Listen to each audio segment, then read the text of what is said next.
Aleluia! A graça e a paz, meus irmãos. Que bênção estar aqui mais uma vez com os irmãos. Nós estaremos... Não, obrigado, tá? Nós estaremos pregando também em Petrópolis e decidimos passar aqui por Macaé. Macaé, a igreja aqui está famosa por aí, gente. Todo lugar que eu vou, eu tenho que contar o testemunho das crianças cheias do Espírito Santo ali na pizzaria. Foi isso, né? Que entraram dentro da igreja já batizadas com o Espírito Santo. Todo mundo fica fascinado com essa história, eu também. E aconteceu em Joinville da mesma forma, só que a diferença é que a igreja lá não sabia que a gente ministrava e as crianças eram cheias do Espírito Santo, e levou todas as crianças para a salinha. Eu, quando eu chego no culto e não vejo criança, fico assim, eu já começo a ficar murcho. E aí, de repente, as crianças foram subindo das salinhas por conta, iam sendo batizadas com o Espírito Santo lá nas salinhas, e subiram.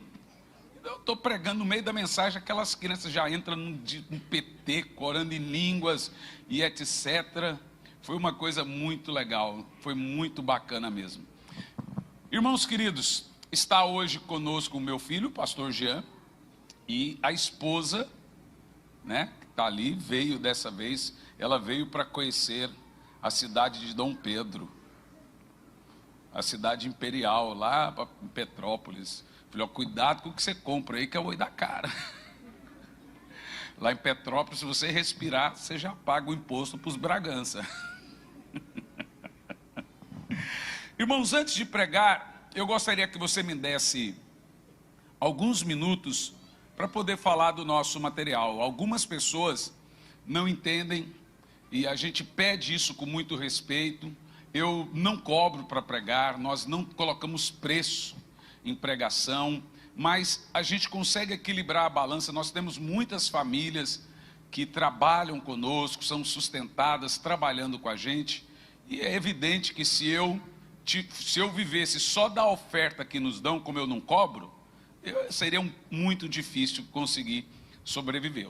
Tem igreja que dá uma oferta, tem igreja que não dá oferta, mas os livros sempre são muito bem vendidos. E, ultimamente, já há alguns anos atrás, eu examinando bem as escrituras, nós temos um programa apologético, nós temos 1.800 alunos no instituto, e quando você começa a dar aula, você começa a perceber algumas coisas que começam a te preocupar. Por exemplo, se você dá aula de apologética, você começa a identificar seitas e heresias, você começa a ficar muito preocupado.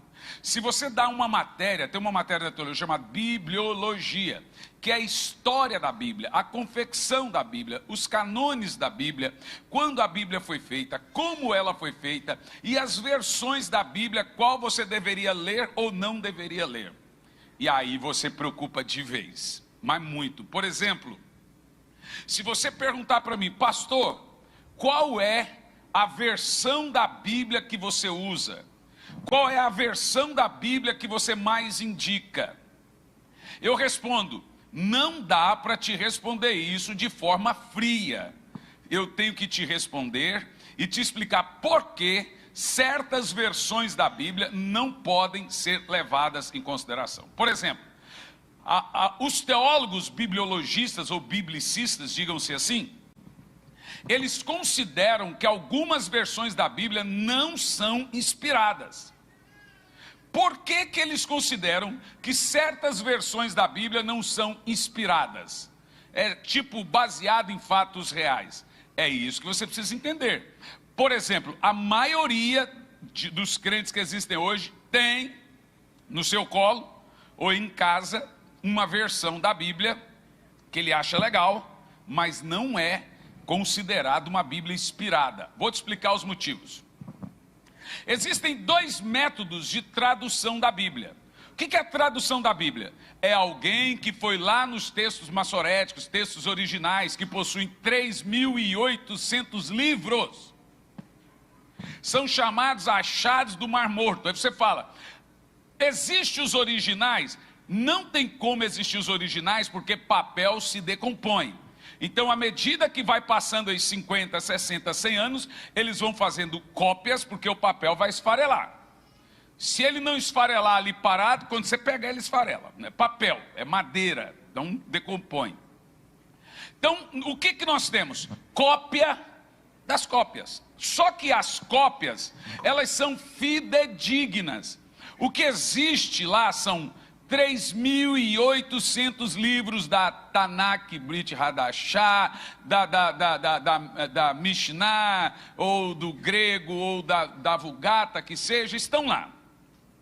Então, com essas cópias que tem lá, de 3.800 livros que existem, desde Esdras e Neemias, que foram os responsáveis do canon do Velho Testamento, Esdras e Neemias fizeram o canon dos 39 livros. Quando eles reconstruíram a cidade, eles fizeram o canon do Velho Testamento, que a gente chama de Torá também. Vamos supor que eu sou um tradutor e eu quero uma Bíblia fidedigna. Eu vou lá nos originais do Mar Morto, pego a Bíblia do Velho e do Novo Testamento, 39 versos 27, leio essa Bíblia e vou desenvolver qual é a metodologia que eu quero fazer essa tradução. Só tem duas metodologias. A primeira metodologia é chamada de texto crítico. O que é o texto crítico? Eu vou lá, leio os originais dos 66 e faço, presta atenção, uma interpretação de texto, faço uma crítica do texto que eu li e faço uma interpretação, e essa interpretação que eu entendi é que eu coloco do lado. Nota, os irmãos, que eu não disse tradução, eu disse interpretação. Ou seja, esse método de traduzir a Bíblia, chamado texto crítico, ele não é um método fiel. Ele é um método baseado, é um método interpretativo. E isso é chamado de texto crítico. Quem faz isso? De 80 anos para cá, são chamados de Bíblias modernas. O outro método de tradução da Bíblia, eu quero fazer uma Bíblia, eu vou lá, pego os originais e começo a traduzir palavra por palavra. Vocês viram sair nos jornais aí, em algum estado por aí, alguém que escreveu a Bíblia inteira de forma grande? Isso se chama traduzir. Ele não traduziu o que ele fez de português para português, mas a tradução é esse método. É isso aí, ó.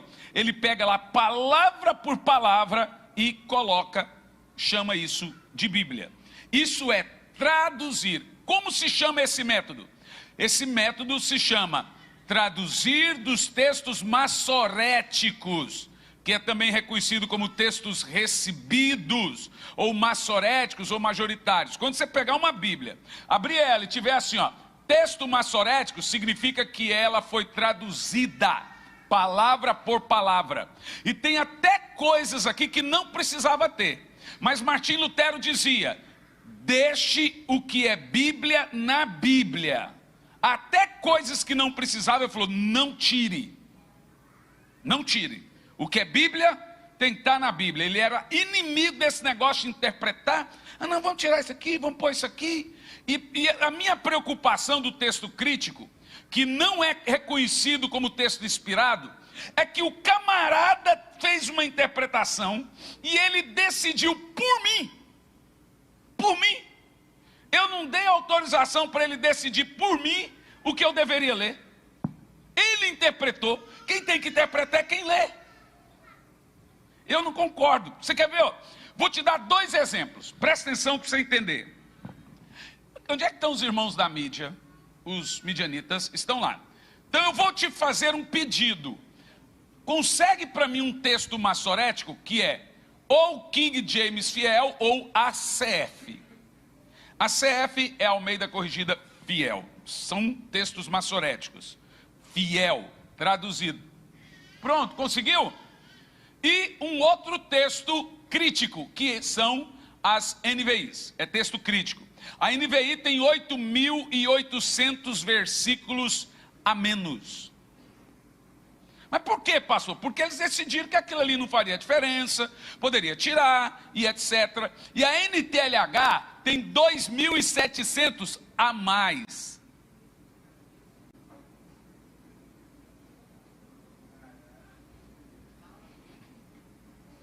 Eu vou ler um texto para vocês, preste atenção.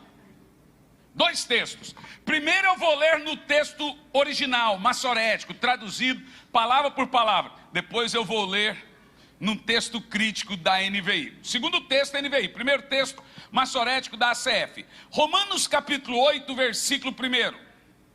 Romanos 8 e 1. Diz assim, ó. Texto famosíssimo.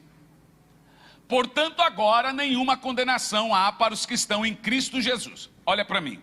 Se você pegar esse texto e tirar a condição dele, ele fica assim: nenhuma condenação há para os que estão em Cristo Jesus. Mas o texto está dizendo que você só não tem condenação se você não anda segundo a carne, mas anda segundo o Espírito. Então, olha que coisa grave. Olha que coisa grave. Se eu tiro a parte B do texto, não há condenação. Eu posso estar no boate, pode estar no céu, onde pode estar, não tem condenação mesmo. Mas é inspirada pelo Espírito Santo, que não anda segundo a carne, mas segundo o Espírito. Isso está nos originais. Olha o texto crítico. Crítico é o camarada que foi lá e fez uma crítica do texto e interpretou. Olha como é que está. Agora não há condenação para os que estão em Cristo Jesus. Não tem a outra parte do texto. É um dos versículos que eles tiraram. Gente, eu acho grave. Você não acha grave? Eu acho muito. Por quê? Quando você olha esse texto, você vai ver para que esse tipo de Bíblia foi feita? Para privilegiar uma doutrina mais leve. Por isso que a Hipergraça não lê textos massoréticos, ela não lê Ferreira de Almeida, ela não lê King James. Porque é muito leve. Você quer ver outra coisa mais grave? Isso aqui é grave. Mas você quer ver uma coisa mais grave? Texto massorético, 1 de João 5 e... 1 de João, o texto é 1 de João 5, 5 e 9, eu acho. 1 de João 5 e 6, 9 é o final do texto. 5 e 6. Presta atenção na gravidade disso. Na Ferreira de Almeida, ACF. Este é aquele que veio por meio de água e sangue, isto é, Jesus Cristo. Não só por água, mas também por sangue, e o Espírito que testifica, porque o Espírito é a verdade. Você percebeu que o texto é sobre a divindade. E olha que coisa séria, continua. Pode ir, 7. Porque 3 são os que testificam no céu. Olha isso, gente. O Pai, a palavra, isto é, Jesus, e o Espírito Santo. Quem testifica no céu? O Pai, a palavra e o Espírito Santo. O Pai, Jesus e o Espírito Santo. E os 3 são um. Esse é o texto mais poderoso para provar Pai, Filho e Espírito Santo. Mas pasmem os senhores, na versão, aqui é na versão massorética, na versão de texto crítico, põe na versão texto crítico, 1 de João 5 e 7. Há 3 que dão testemunho. Vamos ver? Continua. O Espírito, a água e o sangue, e os 3 são um. Tirou completamente uma doutrina da Bíblia. Obrigado. Irmãos, por que eu estou mostrando isso para você? Ontem, um engraçadão no podcast disse: você só está falando isso porque a sua editora vende a Bíblia mais antiga de todos. Eu falei, não, é errado, você está equivocado. Nós temos a Bíblia King James, que é a Bíblia de 1600, Ferreira de Almeida, baseado na King James, fez a sua tradução. Mas para você entender, pasme, o texto mais barato para você pagar royalties é o da NVI. É 3%. Da King James é 6%. Se o meu negócio fosse só vender a Bíblia, eu pegaria o texto da NVI, que é 3%. Eu pago 6% de royalties para a sociedade da King James, que é a Bíblia mais cara, mais famosa e a mais lida no mundo. Por que eu fiz isso, irmãos? Porque eu realmente estou preocupado com o que nós estamos vendo. Veja você que a Bíblia Ferreira de Almeida mais famosa, mais fiel, é a CF. que é Almeida Corrigida Fiel. Ela já é corrigida.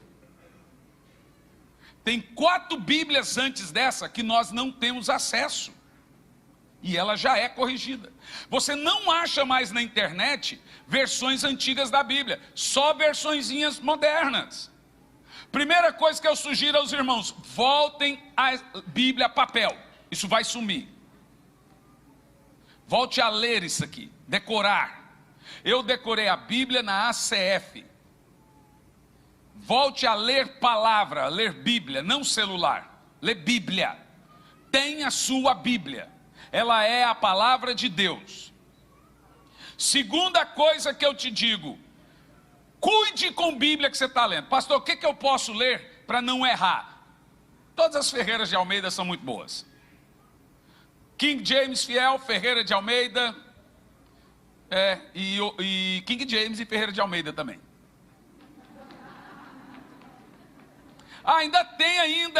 Tem ainda mais uma, Ferreira de Almeida. Bem honesto, irmão, vou ser bem sério com você, tirando a paixonite aqui. Bem honesto com você. Para que serve uma NVI? O novo convertido. Por causa da linguagem. Alguém fala, mas a linguagem das Ferreiras de Almeida e da King James, do lado tem até as palavras em hebraico. Ela é muito fiel. São difíceis. Bom, o pregador está aqui para isso. Para descortinar o texto da Bíblia para você. O problema é que agora até os pregadores estão com preguiça. E por que eu insisto em você ler os textos? Porque aí eles vão ficando mais claros para você. E ainda tem o ato do Espírito Santo, que é o que verdadeiramente descortina. Olha, nós temos 3 Bíblias na editora. Nós temos King James 611 com comentários de John Wesley. Nós temos a Bíblia McCheyne. E nós temos, olha, deixa eu te falar, essa Bíblia aqui, ela não é uma Bíblia de estudo. O que ela tem de mais? Ela tem o texto. É o considerado o texto mais puro que existe de Bíblia. Olha a idade da Bíblia. A Bíblia de 1600. Ferreira de Almeida é 1690. Foi baseado nessa que Ferreira de Almeida fez a sua. E para nós foi uma dificuldade ter o texto. Por causa do Reut, que é caro. E também ter a aprovação da Bíblia, que não é uma Bíblia nacional. Então nós trouxemos aqui para os irmãos essa Bíblia e outra. Tem uma coisa que é a maravilha, isso aqui eu acho uma maravilha, é o ponto alto dela. Letra ultra gigante. Essa é a melhor parte dessa Bíblia. Você lê, parece que a letra vai bater na cabeça da gente assim, ó. Que coisa mais deliciosa é ler essa Bíblia, gente, é muito bom. Irmãos, os irmãos sabem que aí numa livraria qualquer, uma Bíblia com essa qualidade, desse tipo aqui, ó, é mais de R$250. Infelizmente, ainda mais importada, mas nós temos um tesouro para os irmãos. Essa Bíblia adquirida aqui hoje, ela não é R$250. Além de você comprar essa Bíblia, olha só, você vai ganhar o livro meu mais vendido, que é Anjos e Demônios, a realidade do reino espiritual. Só esse livro aqui gira em torno de R$90 a R$100. Um livro de 400 páginas. Na área de batalha espiritual, muitos pastores já me mandaram feedback dizendo: Hernandes, você esgotou o assunto. Quer dizer, eu tratei de tudo que é tipo de assunto nesse livro. Gênesis 6, os filhos de Deus viram as filhas dos homens que eram lindas e tomaram para si esposas e nasceram uma ímpia descendência. O que é isso? Gênesis 6. Tem uma linha teológica que acredita que essas filhas dos homens aí são filhas de Sete. E os filhos de Deus, não, as filhas dos homens são filhas de Caim. E os filhos de Deus ali são filhos de Sete. Porque Caim era uma ímpia descendência, Sete não. Mas aonde eles são rebatidos? São rebatidos o seguinte: se os filhos de Sete são filhos de Deus, Deus matou um monte de filhos de Deus no dilúvio. Porque só sobrou Sete. Será que Deus faria isso? Matar uma descendência boa? Não, a Bíblia diz que era imaginação do homem completamente mal. Ninguém, não tem esse negócio, assim, não, uns eram bons, uns eram maus. Deus preservou, diz a Bíblia que Deus preservou a família de Noé. Se não tivesse preservado, nem eles seriam salvos.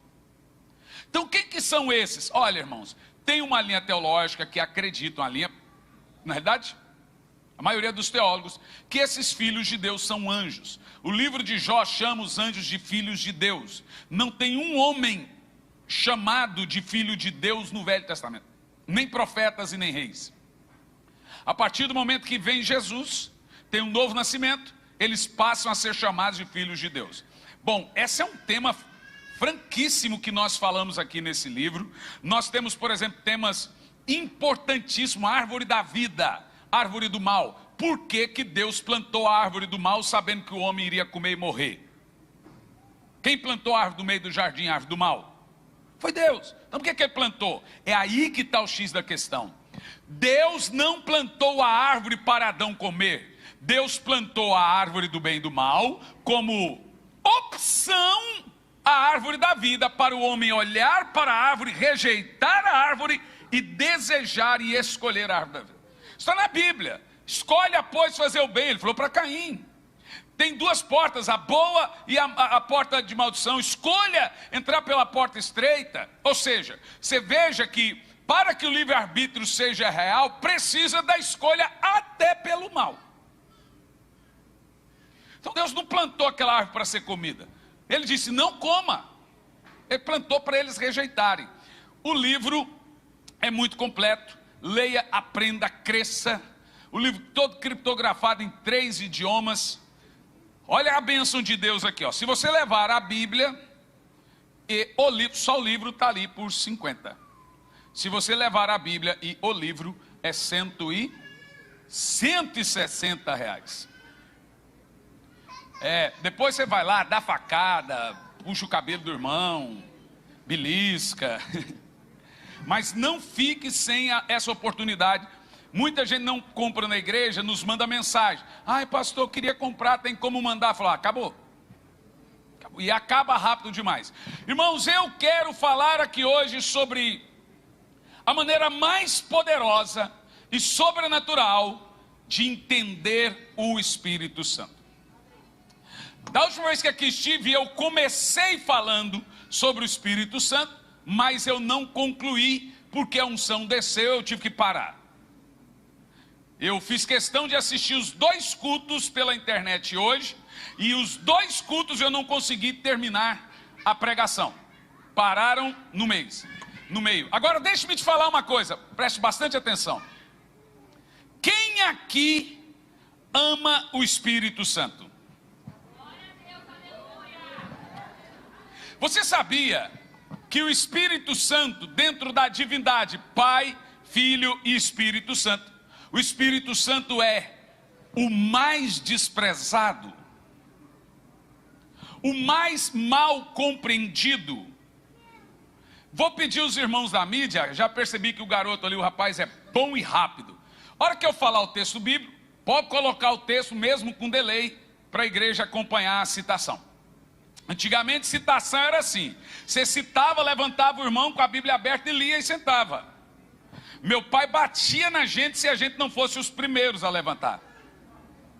Então éramos 5, os 5 tinham que ter uma Bíblia na mão e levantava e citava o texto. Isso foi deixando a gente bem ágil. Então, mas escute bem, você quer saber a prova que o Espírito Santo é desprezado? Olha para mim, quantos que estão aqui que se pegaram e se viram adorando o Espírito Santo nos últimos tempos? Pensa. Você pode estar pensando, adorando o Espírito Santo? Sim, adorando o Espírito Santo. O Espírito Santo é Deus. Se ele é Deus, ele tem que ser. Que Deus é esse que não é adorado? Se não pode ser adorado, não deve ser Deus. A verdade é que nós nem percebemos que nós não adoramos o Espírito Santo e nem sabemos o motivo. Então deixe-me te explicar. Existem 3 linhas de teologia no mundo, durante todas as eras, durante todos os tempos, desde que iniciou o entendimento teológico chamado patrística. Desde esse período, passou a existir 3 linhas de teologia. Você tem a teologia católica, que foi iniciada, dedicada mesmo com Marcião e Agostinho. Depois Marcião é tido por herege, mas Agostinho é o patrono de toda a teologia. Você tem a teologia hoje, no nosso caso, tradicional, que também é chamado de reformados, e você tem a teologia pentecostal, que também é chamado de continuista. O que é teologia continuista? É o grupo de igrejas que acreditam que os dons de poder registrados pelo apóstolo Paulo, em 1 de Paulo aos Coríntios 12, 13 e 14, esses dons como revelação, profecias, curas e expulsação de demônios, isso permanece até hoje. Por isso que nós somos chamados de continuistas, ou seja, nós cremos que o que aconteceu em Atos 2 continua até hoje. Como cada uma dessas linhas teológicas acreditam ser o Espírito Santo? Por exemplo, como que os católicos acreditam no Espírito Santo? Como que os tradicionais, que é o grupo de irmãos, o termo usado é cessacionistas. Por quê? Porque eles creem na cessação, que acabou os dons de poder e profecias. Como que esses irmãos acreditam ser o Espírito Santo? Como também os pentecostais continuistas acreditam ser o Espírito Santo. Vamos lá e vamos entender um pouco antes de partirmos para a Bíblia. A Igreja Católica, em primeiro lugar, acredita que o Espírito Santo é Deus. Ou seja, ele não só é Deus, como ele é Deus autoexistente. Isso quer dizer, ele nunca foi criado. Ele é existente de si mesmo, ele é autoexistente. E esse termo também é dado a Jesus. Jesus é Deus, co-Deus, autoexistente e existente de si mesmo. Por que que Pai, Filho e Espírito Santo são chamados de autoexistente? Porque Deus, um só em três personalidades, é existente de si mesmo. Nunca foi criado, né? Então, o Espírito Santo é Deus, ele é autoexistente, ele é também co-Deus, ele é Deus com o Pai e o Filho, ele não é menos Deus, ele é Deus igual. Ele também está em todos os atos de criação na humanidade. Nada do que foi feito no mundo foi feito sem o Espírito Santo e foi feito sem Jesus. Você já leu que tudo que foi feito dele, por ele, para ele, são todas as coisas, foi feito por Jesus e através de Jesus, no poder do Espírito Santo. O grande problema, o detalhe da Igreja Católica, observa, é que a Igreja Católica crê, via catequese ou ex-cátedra, que a Igreja Católica ela acredita que assim como Jesus é a encarnação de Deus, Maria é a encarnação do Espírito Santo. Deus se fez carne em Cristo. O Espírito Santo para eles se fez carne em Maria. É dado a Maria atributos do Espírito Santo, e o principal, intercessão. Por isso você vê, interceda por nós. E aí nós caímos num erro quando vamos ensinar um católico. Por exemplo, a gente olha para o católico imaginando que isso vai dar certo. Prova na Bíblia. Isso nunca funciona. E você sabe por que que isso nunca funciona? Isso nunca funciona porque a Igreja Católica não crê que a Bíblia é a única fonte de autoridade. E eles lidam com isso de uma maneira muito tranquila. A Igreja Católica possui 3 fontes de autoridade. A gente só tem uma. E graças a Deus só temos uma, que é a palavra de Deus, é a Bíblia, e para nós não precisa mais. Mas a Igreja Católica acredita, em primeiro lugar, que o Papa ex-cátedra é uma fonte de autoridade. O que é Papa ex-cátedra? Cátedra é cadeira, é trono. Quando o Papa senta, isso está na catequese, no trono de Pedro, sendo ele o substituto de Pedro, ele pode verbalmente desenvolver qualquer coisa e será reconhecido como uma doutrina. Foi o Papa sentado, o Papa Pio, decidiu que Maria morreu, o Espírito Santo ressuscitou Maria, e o Espírito Santo levou Maria para o céu, e agora ela está lá igual Jesus. Ela foi ressuscitada. Um Papa sentado ali disse: gente, Maria ressuscitou. Foi um Papa ali sentado que definiu que Maria, a Imaculada Conceição, Maria é santa, Maria não perdeu a virgindade, ela não teve outros filhos, e ela subiu santa, sem nenhuma corrupção, para o céu. Então ela não, foi um Papa que definiu que Maria também não teve pecado, nunca pecou. Isso é Papa ex cathedra, a primeira fonte de autoridade católica. Segunda fonte de autoridade católica, Supremo Concílio. Agora é um conjunto de bispos que definem o que é doutrina e o que é teologia e o que não é. Eles ficam lá por muitos anos. Foi no Concílio de Trento que definiram o canone, isso em 1595.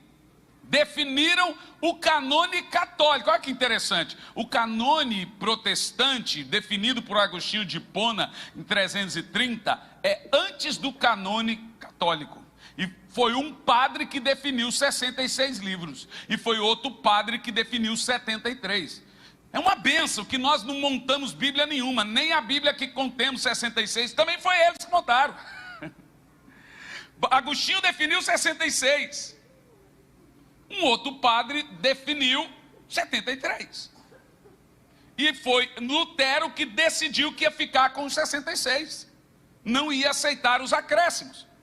Em 330, 66. Em 1590, 73. Então todos usavam a Bíblia que você tem no colo, a vida toda. Então veja, em terceiro lugar, a Bíblia. Em terceiro e último lugar, a Bíblia é a fonte de autoridade católica. Vocês perceberam?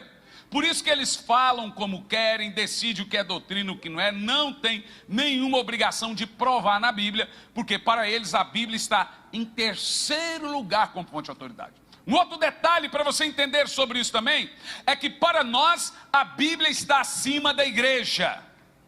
Para eles a igreja está acima da Bíblia. Para eles a santa é a igreja.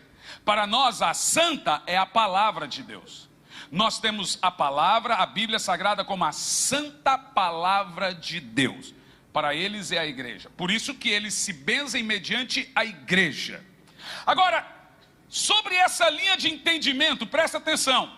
Todo católico que se preze entende que o Espírito Santo hoje na terra é a própria Virgem Maria conosco.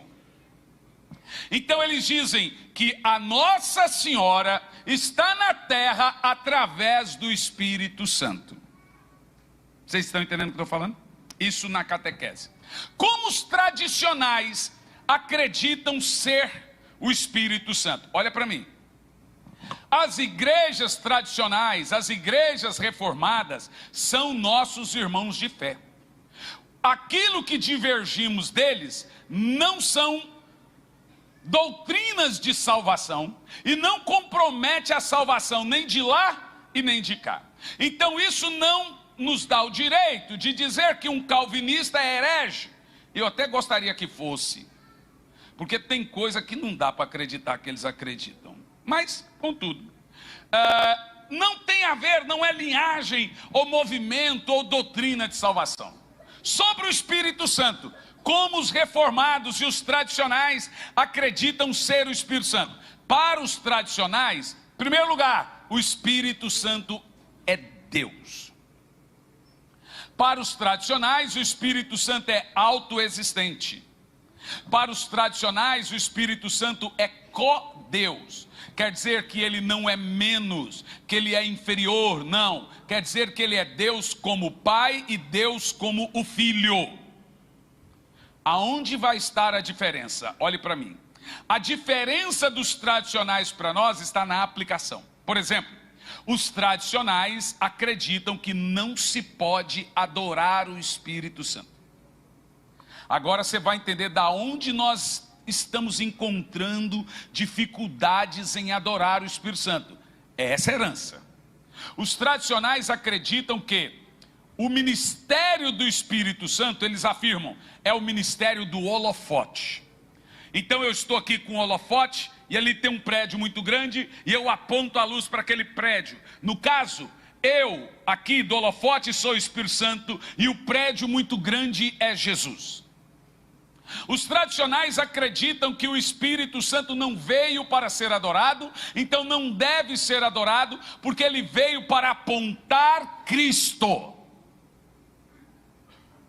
Qual é o grande problema da teologia tradicional? Não é que a teologia é errada, você nunca vai ver um tradicional ensinar uma coisa incorreta, mas você vai vê-los ensinar coisas incompletas.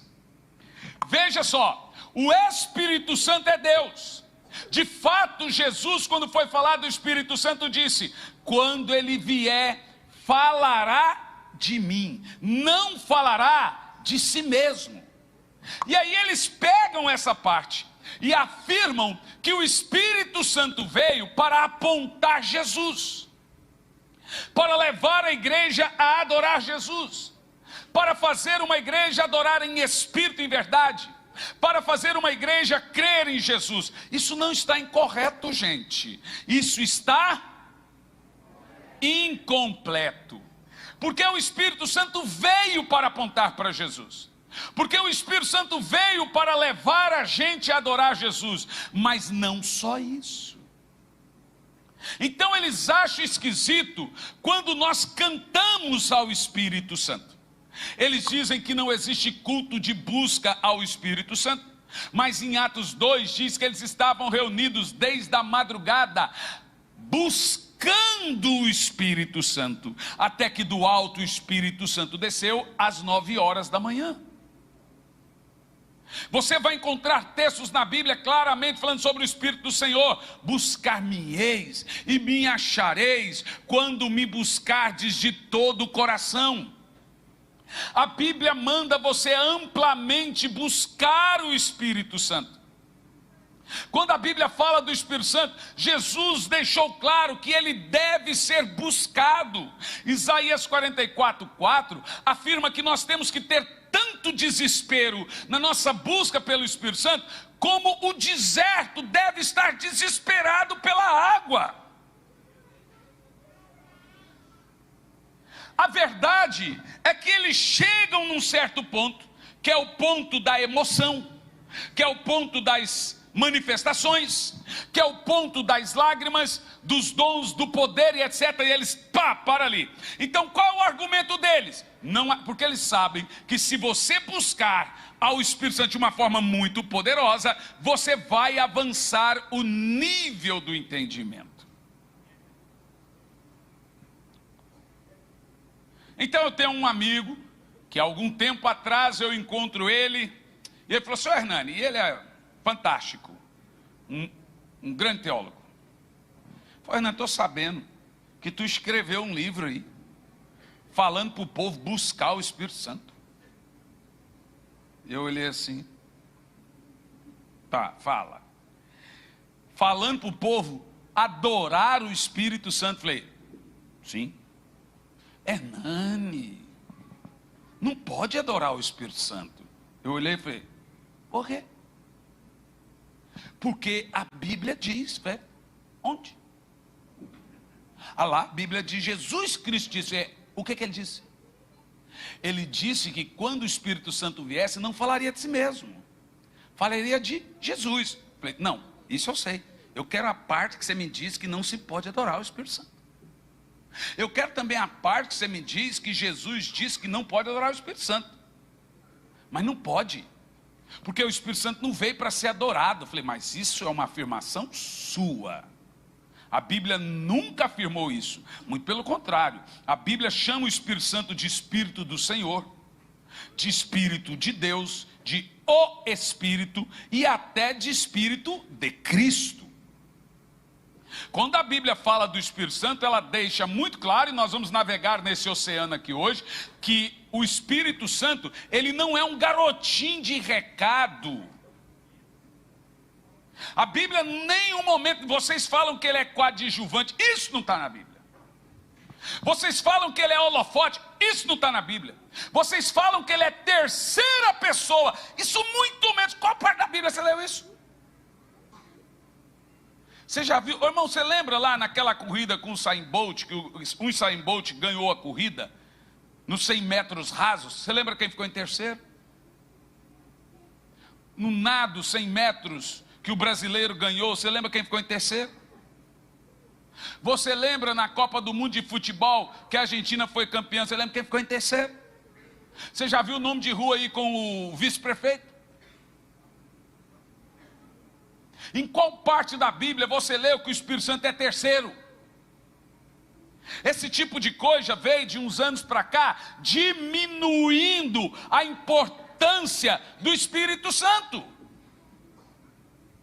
É evidente que Pai, Filho e Espírito Santo são um. Aí eu olhei para ele e afirmei o seguinte, falei, meu irmão, presta atenção. Se o seu argumento é de que não se pode adorar o Espírito Santo, porque o Espírito Santo não veio para falar de si mesmo, mas para falar de Jesus, esse é o argumento, então nós também não podemos adorar Jesus. Ele falou, oxi. Ele olhou para mim e falou, por quê? Falei, Jesus afirmou que ele não veio para falar de si mesmo, que ele não veio para glorificar a si mesmo, que ele não veio para fazer a sua vontade. Jesus afirmou que ele veio para falar do Pai, que ele veio para fazer a vontade do Pai, e que ele veio para revelar o Pai. Se o argumento que vocês usam, que o Espírito Santo não pode ser adorado, porque ele veio para falar de Jesus, não se pode adorar Jesus, porque Jesus veio para falar do Pai. Mas não é nada disso não, meus irmãos. Isso não existe não, presta atenção. Isso não existe. Filipenses capítulo 2, versículo 6 afirma, ao nome de Jesus é dado todo o poder no céu, na terra e embaixo da terra, e toda língua confesse que Jesus Cristo é o Senhor, para a glória de Deus Pai. Olha o que o texto diz, Jesus é adorado para a glória do Pai. Isso quer dizer que toda adoração prestada a Jesus é para a glória de Deus. O Pai decidiu que se você adorar o Filho dele, será para a glória dele.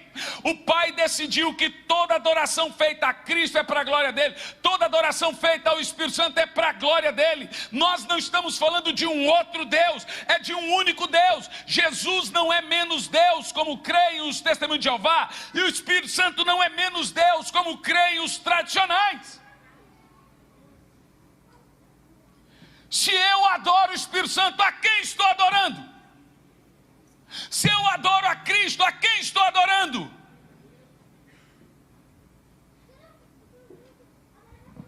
Deixe-me te explicar isso, usando dois textos mencionados pelo apóstolo Paulo, quando ele vai falar do Espírito Santo. Ninguém na Bíblia falou tanto do Espírito Santo quanto o apóstolo Paulo. O primeiro texto é Efésios capítulo 4, no versículo 6. Efésios 4, no versículo 6. Deixa eu te dar o feedback aqui. A igreja de Éfeso experimentou, ou a cidade de Éfeso, experimentou o maior avivamento da Bíblia, mais que Atos 2. A cidade de Éfeso tinha 300 mil habitantes. O apóstolo Paulo pregou por 3 meses em Éfeso, depois foi para Troade, no capítulo 20 de Atos. No capítulo 19 de Atos, você vê essa igreja experimentando esse avivamento avassalador. O avivamento em Éfeso foi tão tremendo, que os ricos, poderosos, pobres, fizeram uma fogueira muito grande no centro da cidade e queimaram seus livros de feitiçaria, de bruxaria e adoração a Diana. Bom, ali tinha o maior templo da Ásia, que era o templo a Diana, o que causou um pavoroso e quase assassinato dos cristãos e de Paulo, porque o povo começou a abandonar os cultos a Diana, começou a abandonar a idolatria e começou a adorar o único digno de todo louvor, toda glória. Paulo não amarela diante do fato de que o templo maior da Ásia era o templo de Diana. Paulo então chega em Éfeso e ele prega a verdade. O nome da sua mensagem foi ao Deus desconhecido, porque ali tinha um panteão de centenas de deuses. Paulo disse: não vou pregar um só. Toda a carta de Éfeso, começando aqui, é pregando que só existe um Deus. Bicho, é louco, é maluco. É como você chegar no Perolinho da Bahia e pregar que Iemanjá não é Deus. Você sabe que tem uma polêmica em cima disso aí, né? Por causa da Iemanjá. E Éfeso era a cidade cultural do mundo. E lá está o apóstolo pregando. Olha a mensagem de Paulo para uma cidade cheia de panteão de deuses. Como se crê, como se prega um Deus único diante de um lugar que Diana é adorado. Juntou uma multidão de 5.000 homens para espancar Paulo e gritava: Diana é a única deusa de Éfeso. O Espírito Santo calou a boca de todo mundo. Sabe como que ele fez isso? Batizando todo mundo com o Espírito Santo. Irmão, só ler o capítulo 19 é pequeno. Em um capítulo você vai falar assim: meu Deus, quanta história em um único capítulo. Aqui ó, capítulo 4, no versículo 4, capítulo 4 e 4, ele começa dizendo: olha lá que doido, há um só corpo, um só Espírito, como também fosse chamado, uma só esperança da vossa vocação. Aí ele vai tornar o caldo: um só Senhor, uma só fé, um só batismo. Isso é pregação. Isso é pregação. É um homem de Deus enfrentando, sabendo que pode morrer. E aqui ele está pregando contra Diana. O homem, por isso que levou 195 açoites, 3 naufrágios, preso 3 vezes. O homem era doido. Isso é pregação. Ele diz: um só Senhor, uma só fé, um só batismo. Ele continua, aqui ele dá a pá de cal: um só Deus e Pai de todos. O grande problema do pregador cristão para os judeus é que o judeu olha para você e o judeu tem a confissão de fé judaica, é o Shema judeu: ouve, ó Israel, o Senhor teu Deus é o único Deus. Então o judeu fala assim: como é que você acredita em Deus, em Jesus e no Espírito Santo? Isso é coisa de grego, isso é idolatria. Eles não entendem, mas Paulo vai explicar isso aqui ó. Um só Deus e Pai de todos. Um só Deus e Pai de todos. Quantos? O qual é sobre todos, por todos e em todos. Vamos lá? Sobre todos. De novo. Sobre todos. Quem é Deus sobre todos? É o Pai. Quem é Deus por todos? Morrendo por todos, curando todos, vivendo por todos. Quem é? Jesus. Quem é Deus em todos? Então como que você pode... Irmão, se o Espírito Santo na época de Paulo fosse de uma teologia tradicional, ele não seria mencionado. Porque na teologia tradicional ele não tem essa importância como você encontra na Bíblia. Porque para o tradicional, o Espírito Santo só serve para lhe converter, dar novo nascimento, gerar arrependimento e está ótimo. Ele é um Deus menor. Mas para Paulo, Deus é Deus sobre, Deus é Deus por e Deus é Deus em todos. Deus sobre todos o Pai, Deus por todos o Filho, Deus em todos o Espírito Santo. Agora vamos lá, quando você olha esse texto, 2 é interpessoal e 1 é pessoal. Quem? Sobre todos é interpessoal ou pessoal? Por todos é múltiplo, é genérico. É interpessoal ou pessoal? Mas em todos, de quem é o ministério da pessoalidade? Quem habita no crente? Quem mora no crente? Quem santifica o crente? Quem transforma o crente? Quem batiza o crente? Quem dá novo nascimento no crente? Quem dá o fruto do Espírito? Quem faz ele parecido com Jesus?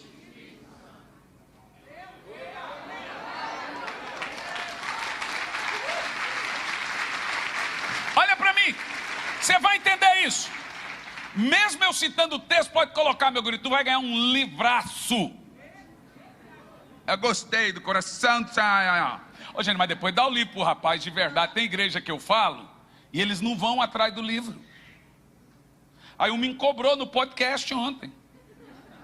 Falei, mas se você não vai atrás do livro, eu tenho culpa? Eu estou falando que você vai ganhar um livro. Vai atrás do livro, irmão. Vai antes que acaba. Não, como assim acabou, irmão? Estou no culto. Acabou quem? Não, tem mais Bíblia ali. Pode ficar tranquilo. Dá, pode pegar. Os irmãos de Petrópolis vão me esganar, mas pode pegar.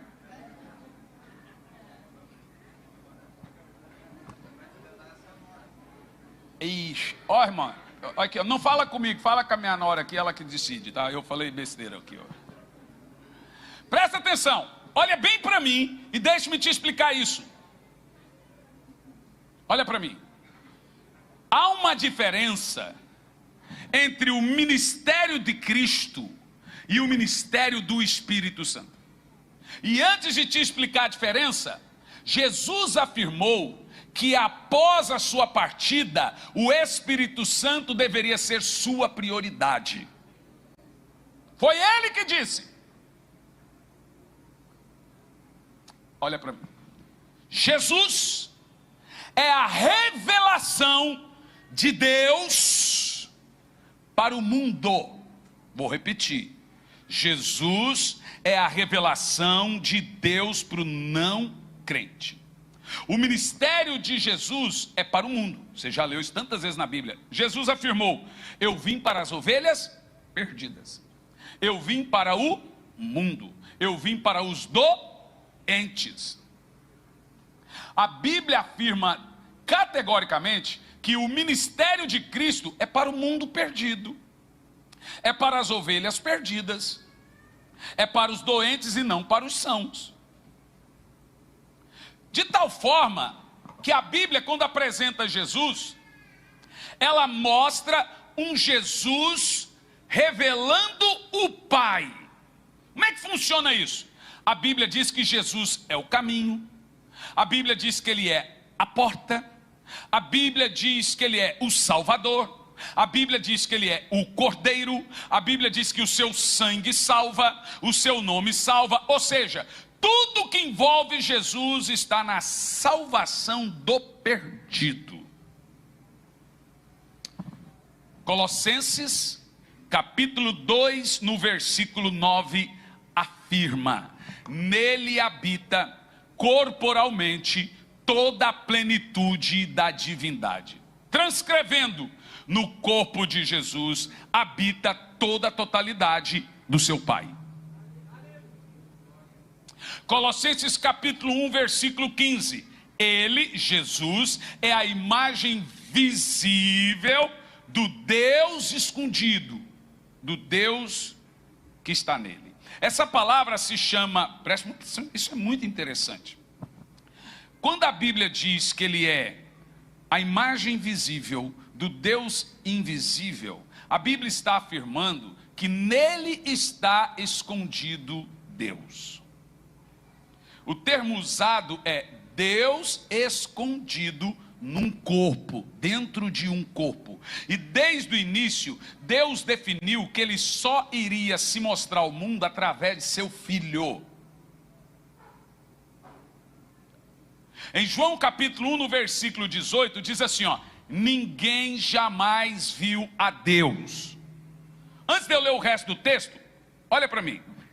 Deus nunca foi visto por alguém, ou ninguém jamais viu a Deus. A primeira vez que eu li esse texto, eu entrei em parafuso. Por quê? O Velho Testamento é cheio de aparições de Deus. Isaías, não precisa pôr esses textos que eu vou citar não, mantenha esse aí de 1:18. Isaías 6:1 diz: no ano em que morreu o rei Uzias, eu vi o Senhor. Ezequiel também diz que viu Deus. O seu trono tinha rodinhas, raios e trovões. Adão andava com Deus. Enoque andou com Deus. Moisés viu Deus pela fenda da rocha. Daniel o viu como ancião de dias. João caiu aos seus pés feito morto. Deus foi visto por muitas. Salomão viu Deus 3 vezes. Como é que você lê aqui comigo agora? Olha para mim. Deus nunca foi visto por alguém. Deus jamais foi visto por alguém. E agora? Quem que foi para a casa de Abraão, tomou café com ele, comeu pão de queijo? Quem que Moisés viu? Quem que Adão andava? Quem que Isaías viu? Quem são as aparições em toda a Bíblia? Quando você chegar no céu, você vai ver Deus, sabe como? Em Jesus, seu filho. Eu me contento com isso. Eu sei que quando eu olho para Jesus, lá está o Pai. No Filho habita o Pai com toda a sua plenitude. Isso é poderoso. E Filipe teve a crise de testemunho de Jeová. Filipe olhou para Jesus e disse: Senhor, mostra-nos o Pai que nos basta. O que é isso? Está maluco?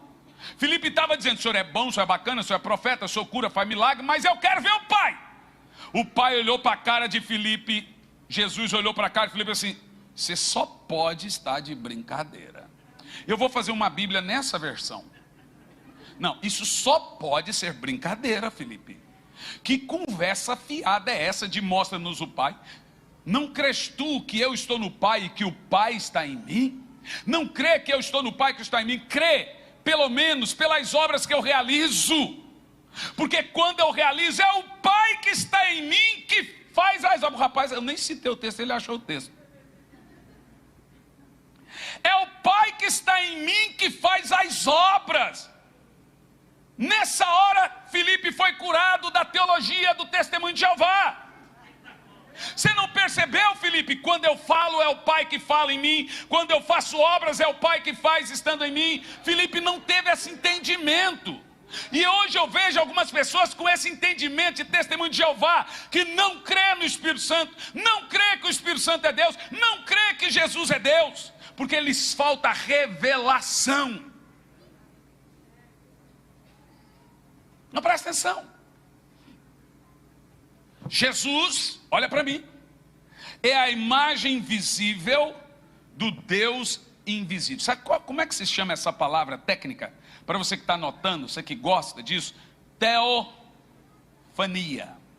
Então você tem angiofania, teofania, cristofania. Angiofania é um anjo tomando uma forma humana, como já aconteceu na Bíblia, para falar com homens. Porque anjo não tem forma humana, mas ele toma a forma humana. Então ele fala com Maria, ele fala com os outros. Tem cristofania, que é quando Cristo toma uma forma, também vimos isso na Bíblia. Quando ele tomou uma forma, Cristo tomou uma forma humana de tal forma que ele não foi reconhecido. E os 2 discípulos no caminho de Emaús não reconheceram, porque ele estava numa forma irreconhecível. Mas quando eles, a Bíblia diz que Jesus abriu os olhos, eles viram que quem falava com ele era o Senhor. E tem a teofania, que é Deus escondido num corpo. Deus só tem uma teofania. A teofania de Deus é o corpo de seu filho. Ele está dentro de seu filho. Ele está habitando em seu filho. Ele mora em seu filho. De tal forma que 1 de João 2:23 diz, olha, qualquer que nega o filho também não tem o pai. Presta atenção no texto, que o texto é sobre Jesus. Quem nega o filho não tem o pai. Quem crê no filho recebe também. Então o segredo está em quem? No filho. E essa é a ideia, meus irmãos. Hebreus 1:1 disse: no passado Deus falou de várias maneiras através dos seus santos profetas. Hoje fala através do Filho. Deus se mostra em Jesus. Deus fala em Jesus.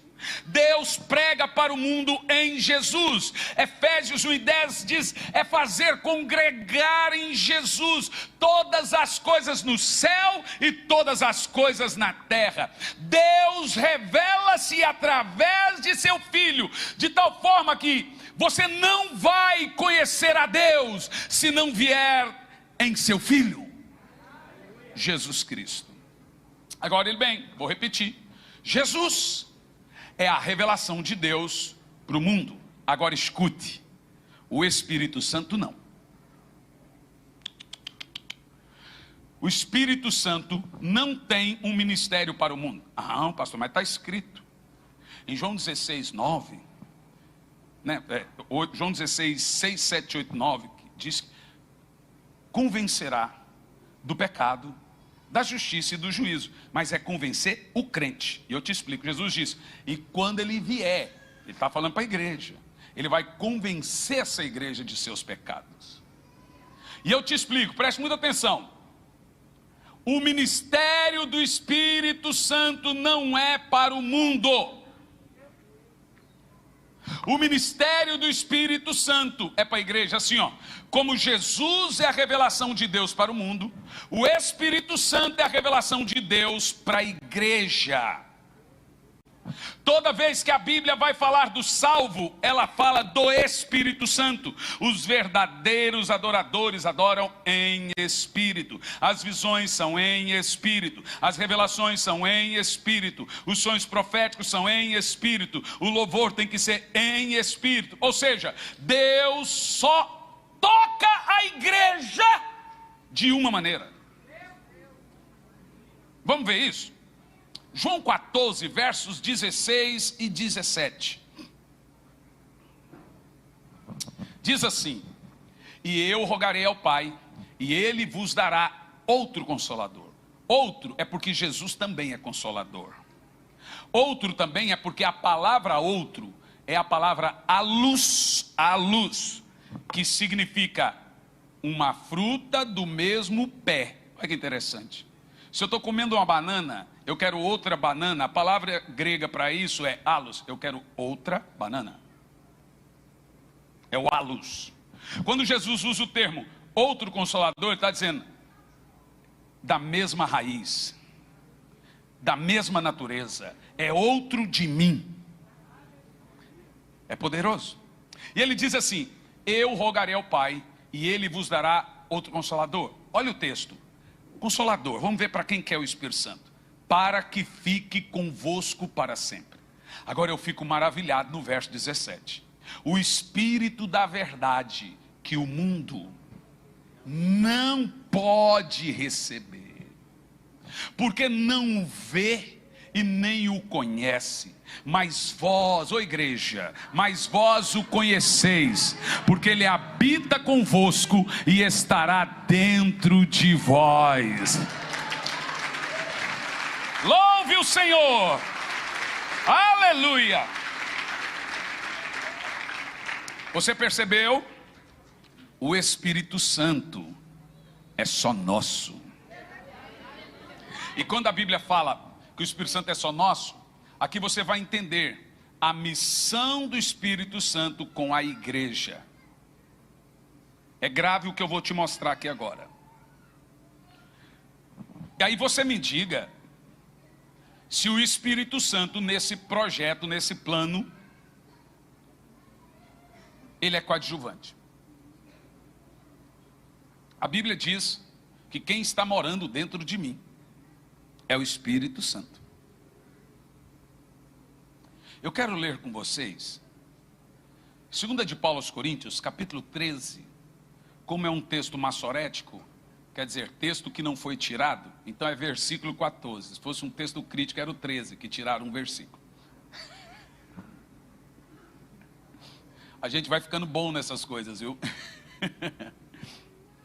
13, 14, e aqui nós temos a famosa bênção apostólica. Gente, a bênção apostólica é muito poderosa, porque ela revela o ministério do Pai, do Filho e do Espírito Santo.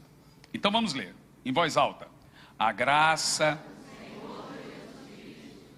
amor de Deus e a comunhão do Espírito Santo seja com todos vós. O que você achou aí de diferente nesse texto? Qual é o ministério de Jesus? Qual que é? Lê bem alto qual é o ministério de Jesus, fala bem alto para mim.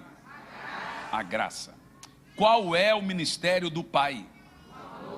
E qual é o ministério do Espírito Santo? A palavra comunhão é a palavra grega koinonia, que tem 3 significados. Aí você vai amar isso aqui. Primeiro de todos, amizade. Segundo, intimidade. E terceiro, a comunicação, de onde vem a palavra. É Ele que fala. Então, quando você pega ali, na divindade, Pai, Filho e Espírito Santo, só um ali tem o ministério da amizade.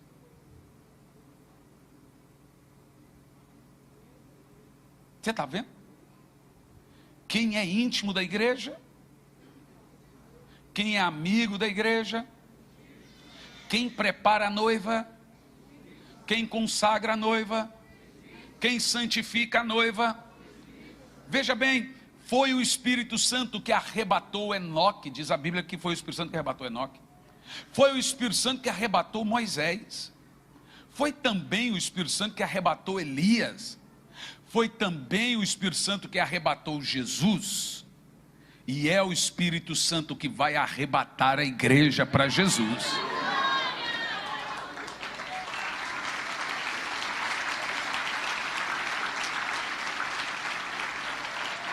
Oh, irmãos, esse texto também está nos ensinando uma coisa triste, porém poderosa. O texto está reafirmando o quê? Se você não tem uma boa relação com o Espírito Santo, você não tem relação com Deus. O texto está deixando claro que o meu relacionamento com o Espírito, com Deus, passa pelo meu relacionamento com o Espírito Santo. Quem definiu isso? O próprio Deus.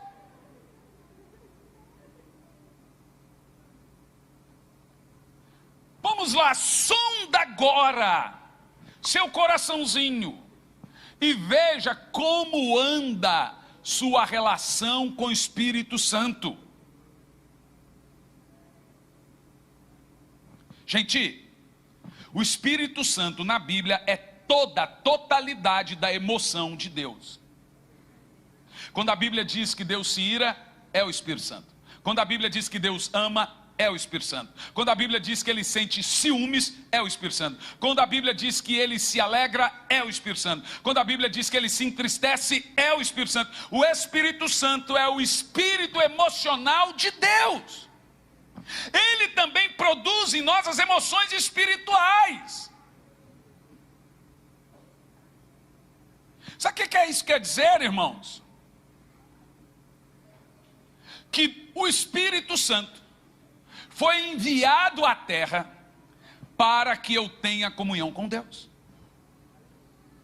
Por causa de Adão, sabe quem é Adão, né? O corintiano lá, o Adão.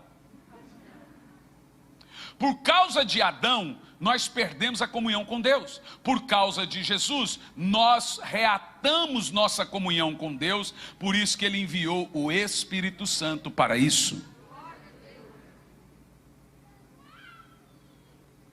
Eu sei que você está ouvindo, mas deve estar se perguntando: pastor, como melhorar minha comunhão com o Espírito Santo? Eu não vou responder isso agora, isso eu vou deixar para amanhã. É claro. A gente vai ficando. Gato picado por cobra tem medo de linguiça. Ué. A gente vai aprendendo, os irmãos vão, né? Deixa eu te falar uma coisa. Com todas as palavras possíveis, você precisa chamar de novo o Espírito Santo e dizer a Ele o quanto você está falho na sua amizade com Ele. Eu vou entrar por um caminho agora que deveria melhorar, mas vai piorar. Os irmãos vão sair daqui meio tristes. Porque tem culto que, em vez da gente sair melhor, a gente sai pior. E fica bom. Porque a hora que você entra no caminho do confronto... Agora, é uma verdade irrefutável, mas confronta a todos nós. Qual que é? Olha para mim. Quem aqui ama a Deus? Levanta a mão. Verbalize e diz: eu amo muito o Senhor. Ama não. Deixa-me te explicar um negócio aqui. Dá umas olhadinhas aqui. Presta atenção. Se amar a Deus fosse algo tão simples comumente quando acabamos de dizer, não precisaria ter mandamentos nos 10 mandamentos, e não precisaria ter mandamentos no Sermão do Monte, e uma maldição mencionada por Paulo. Nos 10 mandamentos, observa o que eu vou te mostrar, são 10. Não caia nesse engano das pessoas dizerem que os 10 mandamentos foi abolido. Então você mata, você prostitui, você rouba, você cobiça. Que conversa é essa, irmão? De onde tira essas coisas? Olha para mim. As pessoas dizem isso dos 10 mandamentos, de certo, pela fala de Jesus e de Paulo. Os mandamentos se resumem a isso: amar a Deus de todo o seu coração e ao próximo como a ti mesmo. Aí o camarada imagina o seguinte, que agora não tem 10 mandamentos, agora tem 2. Bom, deixa-me te explicar isso de uma forma apologética e exegética, para você entender o que Jesus e Paulo estão dizendo. Presta atenção. Nós temos no Velho Testamento 10 mandamentos, dentro de 613 ensinamentos dos 10, submandamentos, 613. O que foi abolido? O cerimonial, não o moral. As cerimônias, não a moral dos 10 mandamentos. Então vamos lá. Quando você pega os 10 mandamentos, parte deles são verticais, parte deles são horizontais. Os verticais são 4 e falam da sua relação com Deus. Os horizontais são 6 e falam da sua relação com o próximo. Vê se não encaixa certinho no que Jesus falou. Eu vou falando os mandamentos, vocês vão dizendo: amar a Deus de todo o coração, se for para Deus, e se for para o próximo, você fala: e ao próximo como a ti mesmo. Os 4 primeiros mandamentos dos 10 mandamentos falam da minha relação com Deus. É amar a Deus de todo o coração. É isso que Jesus disse. Os 10 mandamentos se resumem a amar a Deus de todo o coração e ao próximo. Está escancarado na doutrina. E os 6 últimos mandamentos falam da minha relação com o próximo. É amar o próximo como a ti mesmo. Então vamos lá, os primeiros 4 mandamentos: somente ao Senhor teu Deus adorarás, e só a Ele prestarás culto, de todo o coração. Não farás para ti imagem de escultura de tudo que há no céu e na terra. Amar a Deus. Não fale o nome do Senhor em vão. Guarda o dia do Senhor. Deus é mas tão educado, que dos 10 ele só tem 4. Agora o homem: não matarás, não furtarás, não dirás falso testemunho, não cobiçarás. Aí olha, vamos lá. 6 mandamentos é amar o próximo como a ti mesmo. 4 mandamentos é amar a Deus de todo o coração. Deu para entender essa parte aí? Por que que isso é importante? Os 2 primeiros mandamentos falam diretamente ao amor a Deus. Lá no Novo Testamento, Jesus usa o termo assim, ó: amarás o Senhor teu Deus de toda a tua alma, de toda a tua força, de todo o teu coração. semelhante a este, ou seja, o primeiro, ama o próximo como a ti mesmo. Olha para mim, se amar a Deus fosse tão facinho, não precisaria de mandamento, querido. Pior, Paulo diz assim, ó, quem não ama o Senhor, seja considerado maldito. Não é só mandamento que você tem, é maldição também. Aí olha para mim, em João 13, Jesus está sentado na mesa, tomando da ceia, de repente Jesus acaba com a festa, e diz assim, ó, um de vocês aí vai me trair. Aí um perguntou para o outro para um, sou eu, Senhor, sou eu, Senhor. Aí teve um lá bacana, camarada bom, estufou o peito e disse, por ti darei minha vida. Quem foi? Pedro, o cara é bom. No mesmo capítulo, o que Pedro faz? Nega Jesus. Em João 15, cadê Pedro? Pedro abandonou Jesus. Foi trabalhar na obra, foi trabalhar na lida, estava para lá falando palavrão, bravo para chuchu, querendo matar todo mundo. Jesus vai atrás de Pedro. Quando ele acha Pedro, Pedro prometeu para ele no capítulo 13, que morreria por ele. Jesus vai atrás da promessa, tá?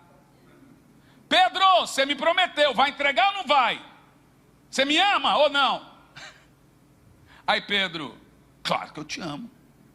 Jesus, Pedro, vou te dar mais uma chance. Tu me amas? Pedro, claro que eu te amo. Na terceira vez, Jesus, Pedro, a última chance. Tu me amas? Diz a Bíblia que Pedro ficou triste e percebeu que não amava o Senhor. Por que Jesus insiste? Bom, deixa-me te explicar. Uma pergunta é diferente da outra. Primeira pergunta, Pedro, tu me ama mais que a estes? Estes quem? Os discípulos. Porque no capítulo 13, todo mundo disse que iria me trair, e você disse que era melhor que eles, que não iria trair. Então você disse que era melhor que eles. Então, você me ama ainda mais que os discípulos? Você acha que foi uma cura fácil? Jesus meteu o dedo na ferida. Assim. Segunda pergunta. Primeira pergunta de Jesus. Tu me amas mais que a essa? A palavra ali é agap-me. Tu me ama a ponto de morrer por mim? É isso que Jesus pergunta. Pedro diz, claro. Vou te perguntar de novo. Pedro, agap-me, Pedro. Claro. Mas Pedro não responde o ágape. Olha a resposta de Pedro. Jesus fala, Pedro, ágape-me, morre por mim? Pedro responde, filéus, Senhor, filéus. Ou seja, eu gosto de você. Um filézinho. A palavra grega é filéus-me. Jesus pergunta uma coisa, Pedro fala outra, filéus-me. Na segunda vez, Jesus continua, Pedro, ágape-me, você prometeu ágape-me em João 13, morrer por mim. Pedro responde, filéus, eu gosto de você. Na terceira vez, Jesus muda a pergunta e diz, tá bom, Pedro, tá bom. Filéus-me, Pedro, você gosta de mim, pelo menos? Nessa hora, Pedro entendeu que não amava o Senhor. Mas sabe o que é mais interessante na história de Pedro? Que ele sabia que ele traiu o Senhor, não morreu pelo Senhor, saiu correndo. Mas a história conta como que Pedro morre. Crucificado igual ao Senhor. Ele entregou o que prometeu. Ele conseguiu amar o Senhor a ponto de morrer. Agora, como que isso é possível, gente? Deixa eu explicar para vocês como que isso é possível. Por que Jesus falou para os discípulos, não saiam de casa sem o Espírito Santo? Porque o dia que eles saíram sem o Espírito Santo, fugiram tudo no meio da noite e deixou Jesus sozinho. Mas em Atos 2, eles recebem o Espírito Santo. Eles estão cheios de poder e coragem e autoridade. Em Atos 12, começa assim o capítulo. Começa a perseguição aos discípulos. Nenhum fugiu. O que tem de diferente agora nesses discípulos? Eles possuem o Espírito Santo. Agora para mim, você me garantiu que amava o Senhor. Vamos ver? Olha para mim aqui. Em Atos 19, o Espírito Santo desce em Éfeso. É o maior avivamento da Bíblia. Toda a cidade recebe o Espírito Santo. Gera uma confusão na cidade, porque tinha alguns cristãos mais inflamados que queriam derrubar o altar de Diana. E a coisa ficou complicada. Mas o avivamento foi sobrenatural na igreja de Éfeso, na cidade, não só na igreja. Agora olha para mim, irmãos. Em Apocalipse 2, o Senhor vem para a mesma igreja e diz assim: tenho, porém, contra ti o fato de vocês abandonarem o primeiro amor. Sabe quantos anos depois? Vamos lá, vamos fazer a conta. Atos 2, Jerusalém, o Espírito Santo desce. Atos 19, cidade de Éfeso, o Espírito Santo desce. 23 anos depois. Apocalipse 2, 50 anos depois do Espírito Santo descer em Éfeso.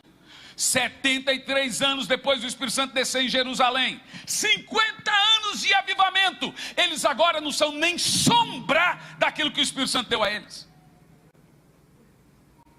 Olha o que Jesus disse para eles: eu tenho contra vocês o fato de perderem o primeiro amor. Aí faz a pergunta: o que é primeiro amor? É simples. O que eles receberam em Atos 19 e o que eles perderam em Apocalipse 2, está escrito. Se você pegar o que eles receberam em Atos 19 e pegar o que eles estavam perdendo em Apocalipse 2, você vai saber quem é o nosso primeiro amor.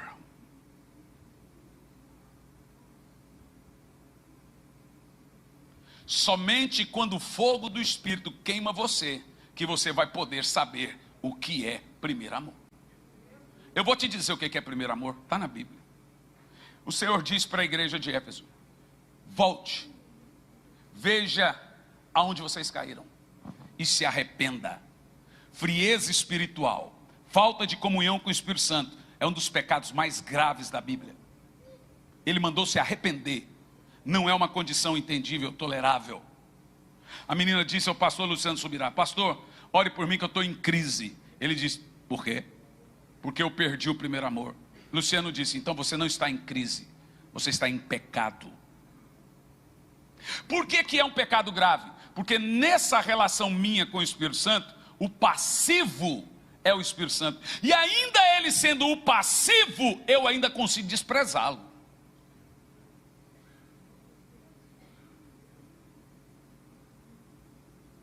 Olha o que diz o texto: volte, veja onde você caiu e se arrependa. Veja onde você parou de ter uma vida de oração diária, onde você parou de usar a Bíblia como meditação, onde você parou seu jejum. Você me perguntou como é que tem comunhão com o Espírito Santo. Estou falando, comunhão é verbo, comunhão é falar, comunhão é ter dia, é ter intimidade. Por exemplo, não adianta você dizer que é amigo de alguém se você não nutre essa amizade. E nós nutrimos a amizade com o Espírito Santo, dando-lhe tempo diário, convidando: ó, Espírito Santo, eu estou aqui. Olha para mim, irmãos. Olha o que acontece em Apocalipse 2. Se você não se arrepender de perder sua comunhão com o Espírito Santo, eu virei e tirarei o seu castiçal. O que é castiçal na Bíblia? São 7 lâmpadas. As 7 lâmpadas representam os 7 Espíritos de Deus. E na Bíblia os 7 Espíritos de Deus é representado pelo Espírito Santo. Sabe o que Jesus está falando para aquela igreja que recebeu um avivamento poderoso 50 anos atrás? Se vocês não voltarem a esse amor pela presença de Deus, eu vou tirar o Espírito Santo do meio de vocês. Tem igreja aí que se o Espírito Santo foi embora, eles nem vão perceber. Às vezes, irmãos, eu me pego lá em casa, onde eu estiver, no hotel, e eu me pego há horas, porque esse é o nome dele, é o nome próprio. Mas como que nós amamos o Senhor? Como? Só tem uma maneira do seu amor por Deus ser verdadeiro, senão não é. Pedro também pensou. Eu estou falando da igreja de Éfeso, a igreja mais doutrinária da Bíblia, de Pedro. Se ele pensou errado, imagina a gente. Romanos capítulo 5, no versículo 5, fala como que o Espírito Santo trabalha nesse processo na nossa vida para que o amor que sentimos por Deus seja poderoso. E a esperança não traz confusão, porque Deus derramou o seu amor em nossos corações pelo Espírito Santo que nos tem dado. Você viu? Todo o amor que você sente por Jesus, na hora que você canta essa canção linda, maravilhosa, que tem gente falando mal da canção, essa canção revelou o coração de todo mundo, porque o povo acostumou a cantar música que Jesus ganha e ele também ganha, mas quando canta uma música que só Jesus sai ganhando, a gente estranha. Eu ouço essa canção e falo, meu Deus, eu quero ser. Aí eu brinquei com o engraçadão, que também fala mal da música, falei assim, ó, você cumpre quanto por cento da Bíblia? Se a Bíblia fosse uma música, você também não cantaria, não?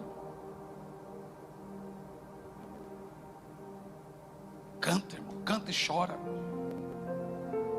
Porque em dias como hoje, tem parte da igreja mundial que não só canta essa música, como vive, perdem tudo. Então vamos cantar em homenagem a Cristo e a eles que perdem tudo por amor a Jesus. Agora olha para mim. O amor que eu sinto pelo Senhor, ele obrigatoriamente falando, passa pelo Espírito Santo. Então às vezes eu fico ali, oh Espírito Santo, Espírito Santo, Espírito Santo, Espírito Santo, Espírito de Cristo, Espírito do Senhor, Espírito de Deus, oh Espírito Santo. E você vai verbalizando, porque esse é o nome dele. E você vai verbalizando, ele começa a gerar uma atmosfera na gente. Deixa eu te falar um negócio que eu não falei da última vez que aqui eu estive. Você sabia que é possível ver, do jeito que você está me vendo, é possível ver o Espírito Santo? Meu Deus, pastor, essa para mim foi nova, pois não deveria ser nova. Por 2 vezes a Bíblia Sagrada afirma que o Espírito Santo foi visto. A primeira vez diz que ele foi visto em forma de pomba, parece que uma atmosfera desceu sobre a cabeça de Jesus, e eles traduziram como uma forma de um pássaro, uma ave. Mas a segunda vez a Bíblia usa o termo plural, e viram no plural o Espírito Santo como línguas de fogo. Eu falei, meu Deus, se toda aquela multidão de 5.000 pessoas viram o Espírito Santo, eu quero ver. Mas uma das coisas que acontece quando eu sou batizado com amor de adoração, o meu coração começa a queimar. Todas as vezes que o Espírito Santo desceu, eles usaram o termo queimava meu coração. Jeremias disse, tem um fogo cerrado em meu peito e não me dá descanso. Eu não tenho descanso. Ele disse que o fogo queimava. Tem um fogo cerrado em meu peito que não me dá descanso. Eu não tenho descanso. Então Jeremias diz, toda vez que eu tento conter esse fogo, eu fico doente. Os discípulos no caminho de Emaús, já mencionado, dizia, queimava o nosso coração. O Wesley, quando recebeu, ele chamou de dia do coração em chamas. Moody chamou de coração no fogo. Finney chamava, ele dizia que ele andava com o coração em brasas. Esse é o primeiro amor. Quando as lágrimas começam a sair de nossos olhos, os olhos ficam secos, o coração para de queimar, nós começamos a pecar com a ausência do primeiro amor. Pecar não fazendo nada.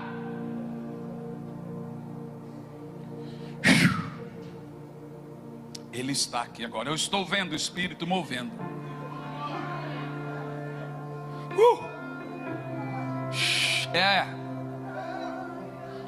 Eu estou vendo fogo sobre algumas cabeças.